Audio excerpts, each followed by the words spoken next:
By a show of hands, how many of you believe you could replicate this image of Brad Pitt with just a pencil and piece of paper?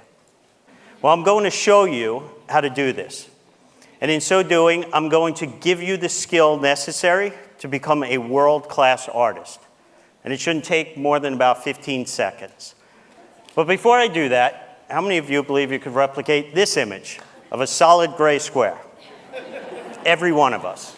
And if you can make one gray square, you can make 2, 3, 9. Truth of the matter is, if you could make just one gray square, it'd be very difficult to argue that you couldn't make every gray square necessary to replicate the image in its entirety. And there you have it. I've just given you the skill necessary to become a world-class artist. Now, I know what you're thinking. That's not real art. Certainly wouldn't make me a world-class artist. So let me introduce you to Chuck Close. He's one of the highest earning artists in the entire world for decades, and he creates his art using this exact technique. You see, what stands between us and achieving even our most ambitious dreams has far less to do with possessing some magical skill or talent, and far more to do with how we approach problems and make decisions to solve them. And because of the continuous and compounding nature of all those millions of decisions that we face on a regular basis, even a marginal improvement in our process can have a huge impact on our end results. And I'll prove this to you by taking a look at the career of Novak Djokovic. Back in 2004, when he first became a professional tennis player, he was ranked 680th in the world. It wasn't until the end of his third year that he jumped up to be ranked third in the world. He went from making $250,000 a year to $5 million a year in prize money alone, and of course he did this by winning more matches. In 2011, he became the #1 ranked men's tennis player in the world, started earning an average of $14 million a year in prize money alone, and winning a dominating 90% of his matches. Now here's what's really interesting about all of these very impressive statistics. Novak doesn't control any of them. What he does control are all the tiny little decisions that he needs to make correctly along the way in order to move the probability in favor of him achieving these types of results. And we can quantify and track his progress in this area by taking a look at the percentage of points that he wins. Because in tennis, the typical point involves 1 to maybe 3 decisions. I like to refer to this as his decision success rate. So back when he was winning about 49% of the matches he was playing, he was winning about 49% of the points he played. Then to jump up, become #3 in the world, and actually earn $5 million a year for swinging a racket, he had to improve his decision success rate to just 52%. Then to become not just #1, but maybe one of the greatest players to ever play the game, he had to improve his decision success rate to just 55%. Now, I keep using this word just. I don't want to imply this is easy to do. Clearly, it's not. But the type of marginal improvements that I'm talking about are easily achievable by every single one of us in this room. And I'll show you what I mean.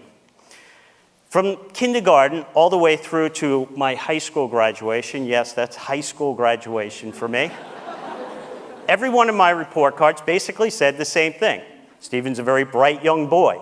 If only he would just settle down and focus. What they didn't realize was I wanted that even more than they wanted it for me. I just couldn't. And so from kindergarten straight through the second year of college, I was a really consistent C minus student. But then going into my junior year, I'd had enough. I thought, I want to make a change. I'm going to make a marginal adjustment. And I'm going to stop being a spectator in my decision-making and start becoming an active participant. And so that year, instead of pretending again that I would suddenly be able to settle down and focus on things for more than 5 or 10 minutes at a time, I decided to assume I wouldn't. And so if I wanted to achieve the type of outcome that I desired, doing well in school, I was going to actually have to change my approach. And so I made a marginal adjustment. If I would get an assignment, let's say read 5 chapters in a book, I wouldn't think of it as 5 chapters. I wouldn't even think of it as 1 chapter. I would break it down into these tasks that I could achieve that would require me to focus for just 5 or 10 minutes at a time. So maybe 3 or 4 paragraphs, that's it. I would do that. When I was done with those 5 or 10 minutes, I would get up. I'd go shoot some hoops, do a little drawing, maybe play video games for a few minutes. And then I'd come back. Not necessarily to the same assignment, not even necessarily to the same subject, but just to another task that required just 5 to 10 minutes of my attention. From that point forward, all the way through to graduation, I was a straight A student. Dean's List, President's Honor Roll, every semester. I then went on to one of the top graduate programs in the world for finance and economics. Same approach, same results. So then I graduate.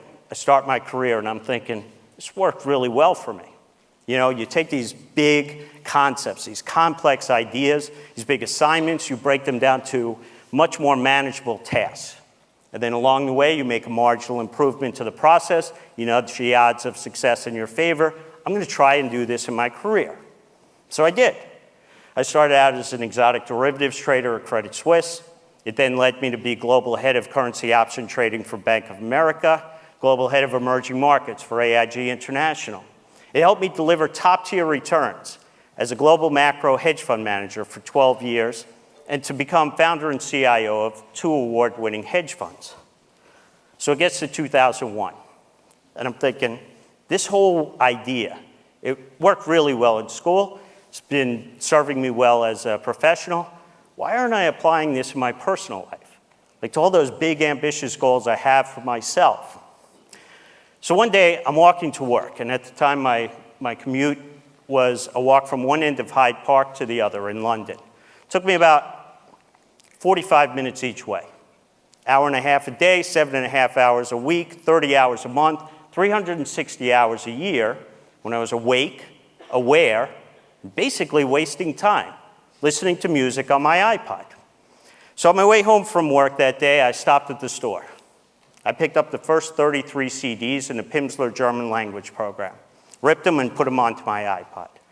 But I didn't stop there. Because the truth of the matter is, I'm an undisciplined person. And I knew that at some point, I'd switch away from the language and go back to the music. So I removed that temptation by removing all of the music. It left me with just one option: listen to the language tapes. So 10 months later, I'd listened to all 99 CDs in the German language program, listened to each one 3 times each. I then went to Berlin for a 16-day intensive German course. When I was done, I invited my wife and kids to meet me. We walked around the city. I spoke German to the Germans. They spoke German back to me. My kids were amazed. I mean, I couldn't close their jaws. But you and I, we know there's actually nothing amazing about what I just done.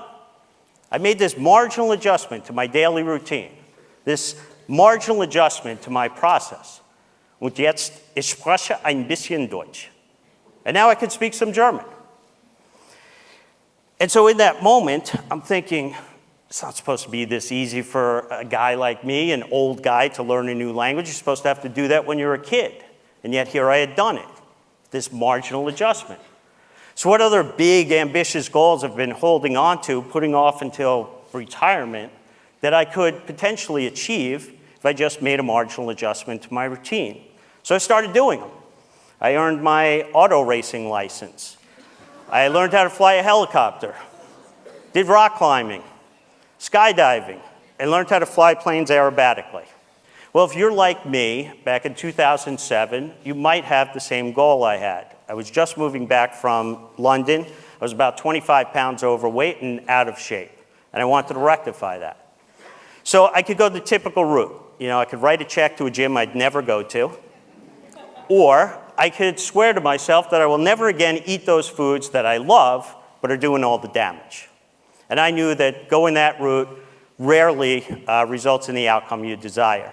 So I decided to become an active participant. And I thought about the habits and passions that I've developed over the course of my life. And I thought, can I make just a marginal adjustment to them so that they work in my favor as opposed to against me?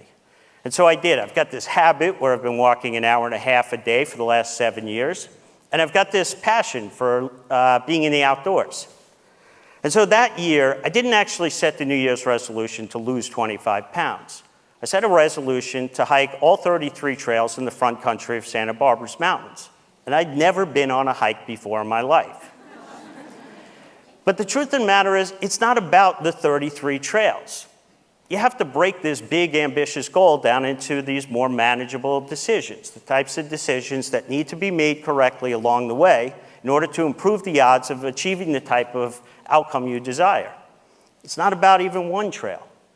It's about those tiny little decisions, like when you're sitting at your desk, putting in just a little extra time at the end of a day.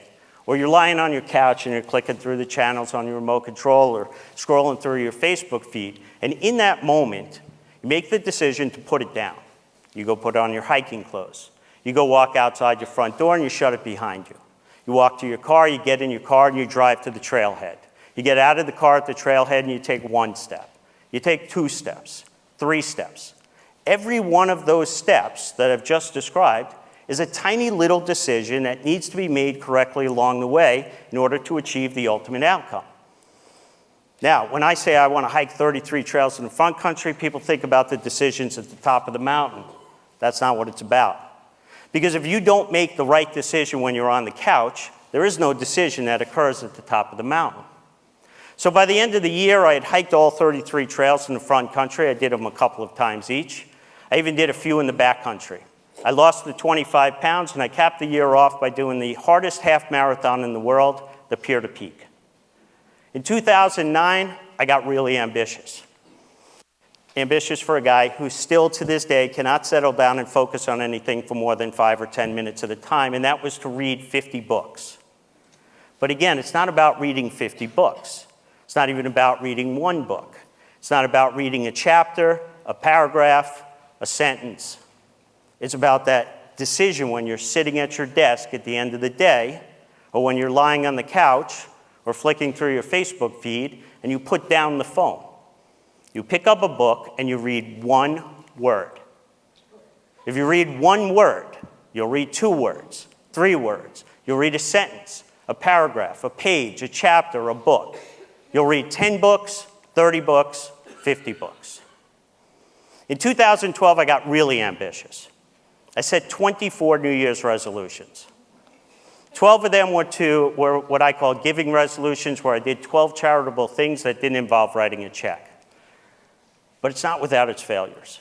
I tried to donate blood, and they rejected me because I'd lived in the UK. I tried to donate my sperm, they rejected me because I was too old. I tried to donate my hair, and it turns out nobody wants gray hair. So here I was trying to do something to make myself feel good, and it was having the opposite effect. So anyway, I've also had these 12 learning resolutions to learn 12 new skills.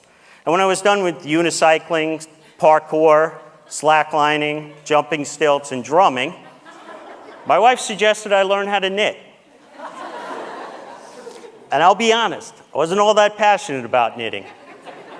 But one day I'm sitting under this 40-foot tall eucalyptus tree that's 2.6 miles up the Cold Spring Trail in Santa Barbara, and I'm thinking, that tree would look really cool if it were covered in yarn. And so I went home and I Googled this, and it turns out this is a thing people do. It's called yarn bombing. You wrap these public structures with yarn. And the 2nd annual International Yarn Bombing Day was just 82 days away. So for the next 82 days, no matter where I was, if I was in a board meeting, on the trading floor, in an airplane, or in the hospital, I was knitting, 1 stitch at a time. And 82 days later, I had done my first ever yarn bomb.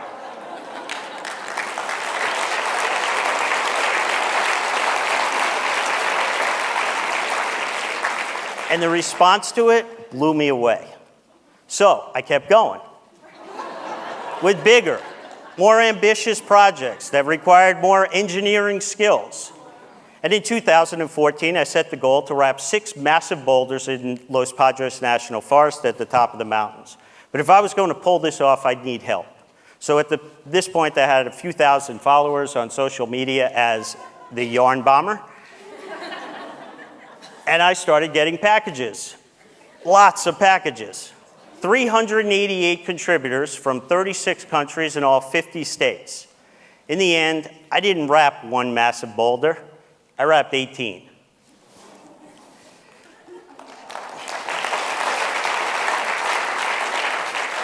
So I kept going. with bigger, more ambitious projects that would require me to work with new materials like fiberglass and wood and metals, which culminates in a project that is currently at TMC here in Tucson, where I wrap the Children's Hospital. Along the way, I stopped knitting. I never really liked it. But I like crocheting. So I started making these 7-inch granny squares, because that's the standard granny square. And I thought along the way, why am I stopping at 7 inches? I need big stuff. So I started making bigger granny squares. And one day I come home from a business trip, and I've got this really large granny. And I went to the website of Guinness. I was curious, what's the world's largest granny square? And it turns out there's no category for it. So I applied, and they rejected me. So I appealed, and they rejected me. I appealed again, and they said, fine. If you make it 10 meters by 10 meters, we'll create a new category, and you will be a Guinness World Record holder. So for the next 2 years, 7 months, 17 days, 1 stitch at a time, I finally reached more than 500,000 stitches, incorporated more than 30 miles of yarn, and I am now the official Guinness World Record holder for the largest crocheted granny square.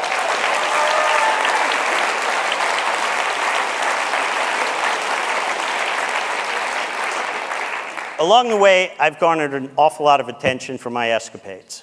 I've been featured in Newsweek magazine, Art News, which is kind of the Bible for artists. But what I want you to realize when you hear these things, I'm still that C- student. I'm still that kid who can't settle down or focus for more than 5 or 10 minutes at a time. And I remain a guy who possesses no special gift of talent or skill. All I do is take really big, ambitious projects that people seem to marvel at, break them down to their simplest form, and then just make marginal improvements along the way to improve my odds of achieving them. And so the whole reason I'm giving this talk is I'm hoping to inspire several of you to pull some of those ambitious dreams that you have for yourself off the bookshelf and start pursuing them by making that marginal adjustment to your routine. Thank you.